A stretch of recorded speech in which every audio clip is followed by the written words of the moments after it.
All Rise is a podcast where you're the jury. We'll put Christianity and other worldviews in the courtroom as we address the claims for and objections against the Christian faith, all from a legal perspective. Our host is Abdu Murray, lawyer, author, former Muslim-turned-Christian, and speaker with Embrace the Truth. Abdu was named several times in Best Lawyers in America and Michigan Super Lawyer, and he will bring objections right from the very lips of atheists, agnostics, and various religions to see whether Christianity holds up to courtroom-level scrutiny. Welcome back, ladies and gentlemen of the jury, to another episode of The Defense Rests. I'm Abdu Murray, your host, and The Defense Rests is a podcast where we look at the claims for and the objections against the Christian faith from a legal perspective. We look at the rules of evidence, courtroom procedures, how juries think, how lawyers think, how judges think, to see if the claims for the Christian faith can withstand the kind of scrutiny that you'd have at a trial. Do the claims against the Christian faith, or the objections, or the counter-arguments against the Christian faith, do they similarly hold up to the kind of scrutiny you'd have at a trial as well? Now, this is the episode 3 where we're continuing our discussion of the strong evidence I think there exists for the resurrection of Jesus as a central claim for the Christian faith. And in our last episode, we discussed the differences between direct evidence and circumstantial evidence. If you haven't heard that episode, I strongly suggest actually that you go back and listen to that episode, because not only do I lay out the differences between circumstantial and direct evidence, but I show first that it's common acceptance within the legal community that circumstantial evidence is just as powerful, sometimes even more persuasive than direct evidence. And then I begin to lay out the case for the resurrection of Jesus, sort of my closing argument, as it were, summarizing the evidence using an acronym, which is CASE, C-A-S-E, for 4 key facts that most scholars, in fact, a healthy majority of scholars, Christian and non-Christian alike, will agree happened to the historical Jesus. And the acronym CASE is easy to remember because I'm establishing the case for the resurrection of Jesus. Now, the first 2 letters stood for the crucifixion of Jesus, that he died by crucifixion, and that he appeared to his disciples as the risen Jesus. And in that episode, I described the evidence that Jesus died by crucifixion, which is important because some folks, like Muslims and others, might say that he didn't even die by crucifixion, that he survived or escaped it or something like that. So we have to show that he did in fact die, and I think I've conclusively showed that. In fact, most scholars, almost every scholar worth their salt who studies the historical Jesus will tell you that it's as certain as any fact can ever be that Jesus died by crucifixion. But then the second fact was that the disciples and Paul, who wasn't an original disciple of Jesus, they all believed that they saw the risen Jesus with their own eyes, that he appeared to them as the risen Christ. Not the surviving Christ, not the escaping Christ, but the resurrected Jesus. So we have the C, the crucifixion, and the A, the appearances, the disciples as resurrected once again. So now we're going to conclude the case with the next 2 facts, which are the S and the E. And the S in the case stands for the skeptics converted. And before I continue, I want to once again give thanks to my good friend Mickey Badalamenti, who helped me to develop, in fact, largely is responsible for the development of this acronym to set out these 4 key facts. So we come to the S in the acronym CASE, and that stands for the skeptics converted to Christianity. Now, what are we talking about here? We're talking about 2 people who were opposed to Jesus and his message, who were so radically changed that they began to propagate his message and the very fact of Jesus's resurrection as well. So skeptics will often say, well, the disciples who followed Jesus around and the Gospels and all this, of course they say that Jesus died and rose from the dead. They're Christians after all. But wouldn't it be odd?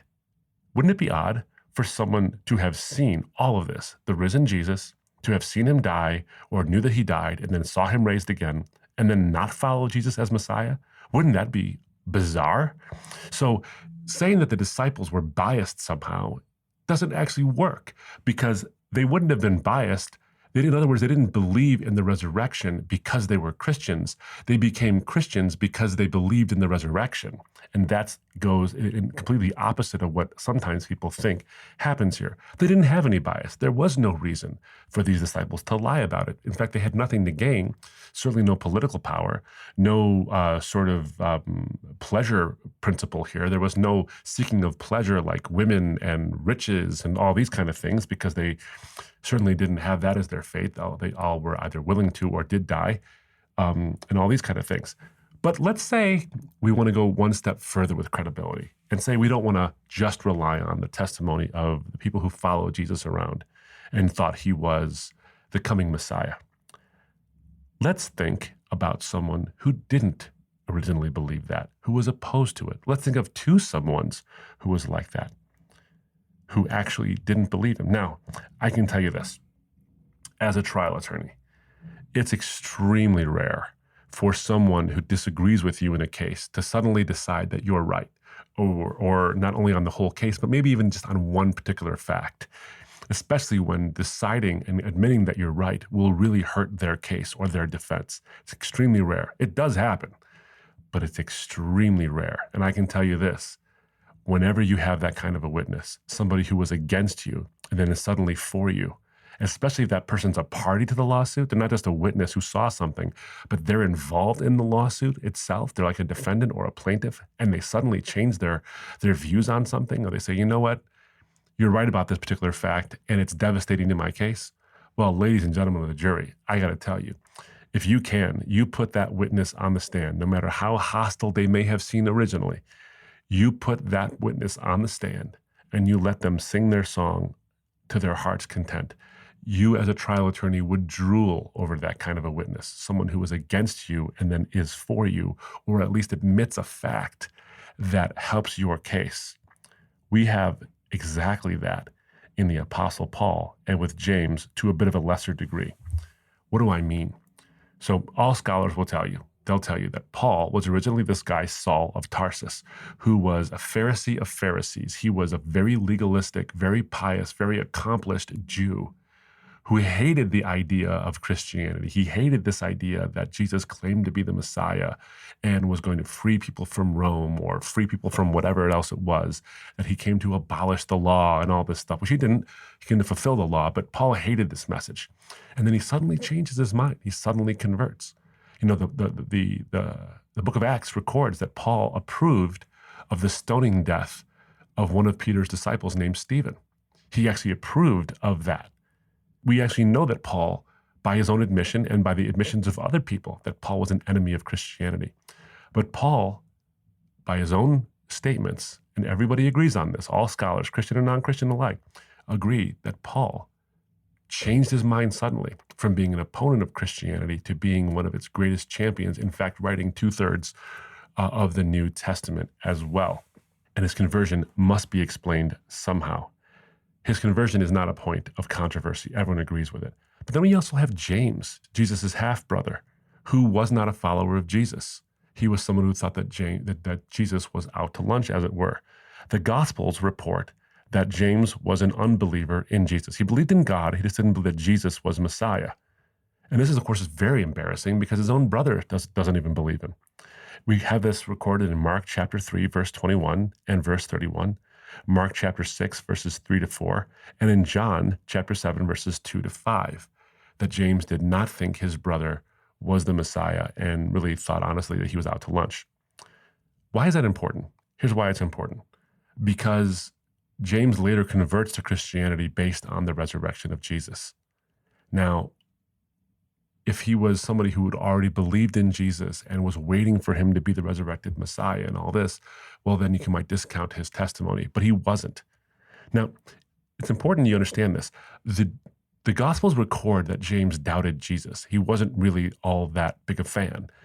Now, the fact that they record this is embarrassing, right? I mean, if it's the kind of thing where you don't want to tell people, look, even his own brother doubted him, because it tends to show that maybe you shouldn't believe him either.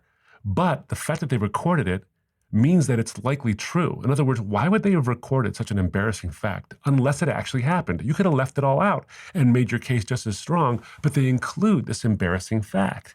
We have something similar to that in the law. It's an exception to the hearsay rule. Now, hearsay is excluded from a court of law. Hearsay testimony is excluded. In other words, statements that are made outside the presence of the jury are excluded from a court of law because you can't cross-examine the person on the statement because they're not there. Maybe they're lying or whatever it might be. But there's a lot of exceptions to the hearsay rule. And one of those exceptions allows for testimony that's otherwise excludable to come in when it's a statement against interest or it's sort of an embarrassing admission that someone makes. So an out-of-court statement that tends to hurt someone who makes the statement is considered more reliable because why would somebody lie about a fact that tends to hurt their case? They tend not to lie about those kind of things. So it gets let in. Well, this is similar with the Gospels recording that James was not a follower of Jesus. This is an embarrassing fact, and yet the Gospels record it. But that also does lead to something important because James was willing to be martyred for his later belief that he saw the risen Jesus. He becomes the leader of the Jerusalem church, the city in which all these things actually happened. So he converts from a skeptic into a champion for the Christian faith based on having seen the resurrection of Jesus. And his martyrdom is recorded. We have non-Christian and Christian sources. We have Josephus, a Jewish historian. We have Hegesippus, who's preserved in an ancient writer named Eusebius. And then Clement of Alexandria, who records the martyrdom of James.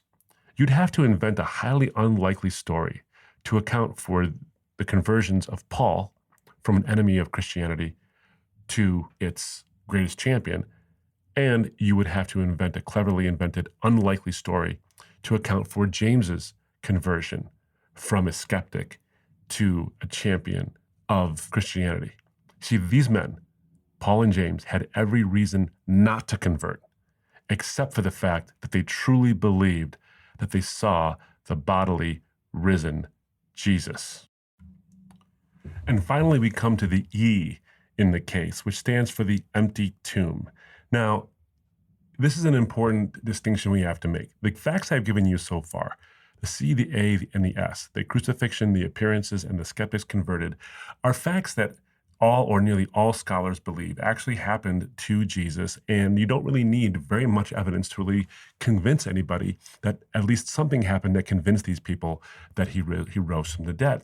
In other words, most scholars, the vast majority of scholars, whether Christian or non-Christian alike, agree on those three facts. And by the way, that's all you really need. You don't need any more to believe that Jesus rose from the dead, or you don't need any more, I should say, to reasonably infer from the circumstantial evidence and some of the direct evidence, like the eyewitness testimony, that Jesus rose from the dead.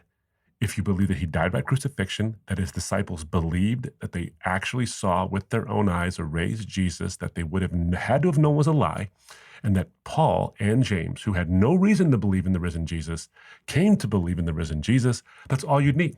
That's literally all you'd need. And any explanation that runs counter to it has to account for all three of those facts in a compelling way. But we have one more fact, and it's the empty tomb. It's the E. Now, the reason why I want to make a distinction is because this is not attested to by all scholars. An impressive number of scholars, Gary Habermas, who is an expert in the resurrection, who has studied it his entire academic career, has amassed quite an impressive survey of different scholars across different spectra, whether liberal, conservative, atheist, or Christian, or whatever it might be, on the empty tomb. And I think, if I'm not mistaken, that he has come to the conclusion that 75% believe that there is a good case for the historicity of the empty tomb. What do I mean by that? What I mean is that we knew where Jesus was buried after his crucifixion. We knew which tomb it was in, and that 3 days later, it was actually empty. His body was not there. Now, we don't need that fact, once again, to prove that Jesus rose from the dead, but I think it does help to borrow a phrase, put another nail in the coffin of the case against the resurrection. We can show that this is actually a great reason to believe that he did rise from the dead. First, we have some principles of embarrassment. Again, that whole thing about why would the gospel writers include something that wasn't true if it's embarrassing? Why don't we just leave it out? Well, one of the first indications of the reliability of the idea that the tomb was known and was empty is the fact that the first people to see the risen Jesus were women. All the gospels record that women, his women followers, were the first ones to see the risen Jesus. Now, this is important because everyone will tell you that a woman's testimony was worth almost nothing in the ancient Near East. It was either worth half that of a man or worthless almost entirely in a court of law. So if you were to make up a story about Jesus having risen from the dead, and you could have picked the first witnesses to that, who would you have picked? Well, you would have picked Peter or James or John or name it, Bartholomew, anybody except for a woman. But they picked women to be the first ones. In fact, the women were the ones who actually talked to and told the disciples about the risen Jesus, and they came running. And based on that testimony, to see that he, in fact, wasn't in that tomb anymore. So the fact that they recorded women shows a higher degree of credibility that the accounts were actually accurate. In other words, if women didn't see Jesus at the empty tomb, or didn't see the tomb empty, then you wouldn't have recorded it at all. But if you record that women were the first ones to see the empty tomb and to see the raised Jesus, the reason you do that is not because you're trying to make it look more credible, because it would look less credible. What you're doing is you're basically saying how it actually happened. So we have more reason to believe the empty tomb story is credible because of this, the admission of this embarrassing fact that women were the first ones to see the risen Jesus. Plus, we know where the tomb was. In other words, they didn't get the wrong tomb. They didn't go to the wrong place. The reason is because the Gospels tell us that the tomb was of a man named Joseph of Arimathea. Now, this is important for two reasons. One, that's very specific. Why would you invent a man and then say where he's from and all these kind of things? The Bible is full of stories, the New Testament included, where we don't always have the names of people who saw important things. Sometimes we do, and sometimes we don't. And experts like Richard Bauckham would say the reason why we have those names included oftentimes is because that's a firsthand eyewitness account. It's an indication that the story is being relayed by a specific person that everyone would know, or at least could verify the information with. And Joseph of Arimathea is unlikely to be a Christian invention, one, because the name is so specific, and two, because he is likely a rich man and a member of the Jewish High Council, the Sanhedrin. It would be like naming a famous person and saying, by the way, someone's buried in his family tomb.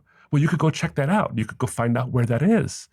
Think about it today. If someone were to say, well, that person's buried in Bernie Sanders' family tomb, if he has one. I have no idea if he has one or not. Well, you could go find out where that is. You have a public figure. A lot of information is available on public figures, and you can go find that out. Joseph of Arimathea would be something very similar to that. So it's unlikely to be a Christian invention. So they knew where the tomb was. The Gospels record that at that tomb, women saw it was empty and then saw the raised Jesus as the first witnesses. So you have two elements of credibility. One, specificity as to where the tomb was. Two, that the witnesses were not exactly the best kinds of witnesses you would want to have recorded as the first witnesses, but they were, because that's how it happened. And so we have great indications and great evidence to believe that the tomb was known and was empty 3 days later. And that's why, among other reasons, why a lot of scholars will tell you that we know the tomb, where it was, and that it was empty. Now, it's important to backtrack a bit and once again repeat the fact that it doesn't have to be established as a fact that the tomb was known and the tomb was empty. We don't have to establish that fact. All we need is that Jesus died, his disciples believed they saw him having appeared resurrected, and that the skeptics Paul and James converted based on their testimony that they saw the raised Jesus. The tomb is just another bit of very powerful evidence to sort of seal the deal, as it were, because it wasn't the empty tomb that convinced the disciples that Jesus was raised. It was the appearances. It was their belief that they saw him actually raised that convinced them that he was in fact raised. It wasn't the empty tomb. In other words, think about this. If all they had was an empty tomb, well, they could have said, well, I don't know what happened exactly. Maybe he rose spiritually, sort of ephemerally. He evaporated into the mist, sort of like Jehovah's Witnesses believed. Or someone stole the body, as the Jewish guard actually had invented that story. The Jewish leaders and the guard invented the story that the body was removed from the tomb, even though it stayed dead. Well, the disciples could have said, well, maybe it was that. But they didn't. They didn't believe it was that. They believed it was the resurrection, not because the tomb was empty, but because they saw him outside the tomb in various ways with their own eyes. So we don't even need the tomb. But the tomb is very powerful evidence as well. I mean, think about this. If you don't need the tomb to make your case that Jesus rose from the dead, all you need is your eyewitness testimony that a bunch of people saw him risen from the dead, then why would you invent the tomb? The tomb doesn't help in the sense that it is necessary. It does help in the sense that it's cumulative. It's another circumstantial piece of evidence. But you don't need it. It's not a necessary element. All you need is that he died and he appeared, and the skeptics were converted. So why would you invent the empty tomb if it's an unnecessary element, and then have all these surrounding details around it? In other words, you wouldn't invent a lie that could be falsified so easily, like an empty tomb, unless it was true. And in fact, we see responses to the empty tomb because it was such a powerful bit of evidence that the Jewish authorities had to respond by saying the disciples stole the body. In fact, we see that in Matthew's gospel. We see them telling, the Jewish leaders telling the Jewish guard that you can say that the disciples stole the body while you were asleep or something like that, and we'll cover for you. Well, if the body was still in the tomb, they wouldn't need to create that cover story. In other words, the cover story presupposes the fact that the tomb was empty. So, ladies and gentlemen of the jury, what we have is 4 facts in the case, which I think are very, very well established, 3 of which almost no scholar would tell you is false, 1 of which an impressive number of scholars, Christian and otherwise, would tell you is likely historical, all of which cry out for an explanation. So we have the C, that Jesus died by crucifixion. We have the A, that after that crucifixion, his disciples and Paul experienced something that convinced them that they saw the raised Jesus, and that the skeptics, S, were converted. Paul and James, who were enemies of the Christian faith, or at least blasé or skeptical of it, became its greatest champions based on their testimony that they saw the raised Jesus. And then the E, the empty tomb, that the tomb was known and that it was empty 3 days later. All of that cries out for an explanation. And so we come back to the burden of proof. I made the claim that Jesus rose from the dead. I therefore bear the burden of proof, of proving beyond a preponderance of the evidence that Jesus did in fact rise from the dead. I think all 4 of those facts have helped me to establish or to meet my burden.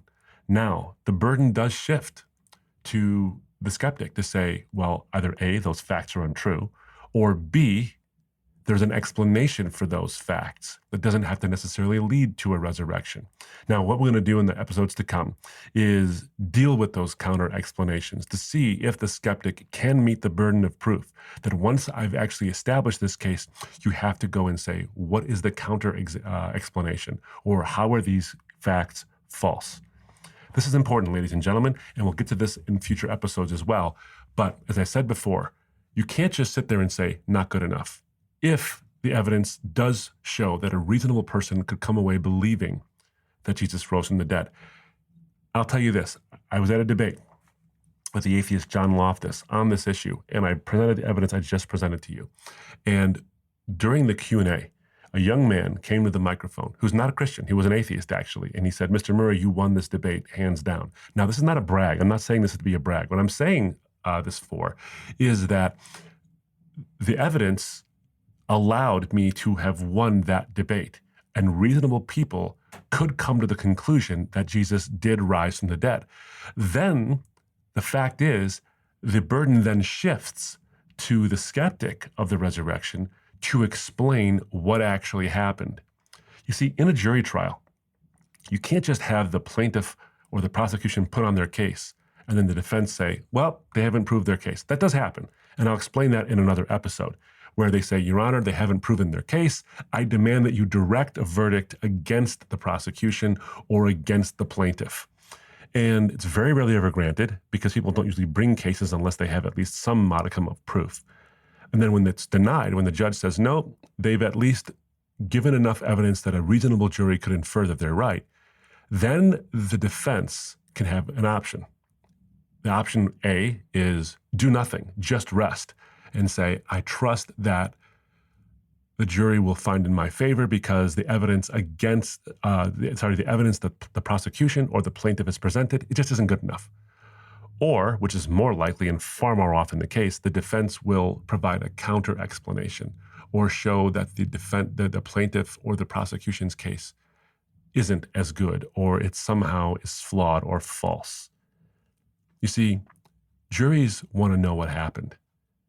And in this instance with the resurrection, we know something happened. We know something accounts for the start of the Christian church. We know something accounts for the impetus for the Christian faith. That needs to be explained. Now, can it be explained by the resurrection? Well, quite easily. Can all four of those facts be explained by the resurrection? Quite easily. But you can't just sit down back and say, not good enough. Because something happened that changed the world, the jury, you ladies and gentlemen, would rightly want to know, what is the counter explanation? Aubrey's already shown his case. The Christian faith has already provided enough evidence for the resurrection. Now, are the counter examples worthy of our attention? It is to those counter examples we will turn in the next few episodes of The Defense Rests. So, ladies and gentlemen of the jury, I'm Abdu Murray. I presented the case for the resurrection of Jesus. Come back and join us again when we'll discuss some of the responses to this evidence and to see whether or not those objections actually are sustainable. Thanks for joining me, and until then, the defense rests. To find out more about our ministry or to donate, visit our website at embracethetruth.org. All Rise is a production of Embrace the Truth.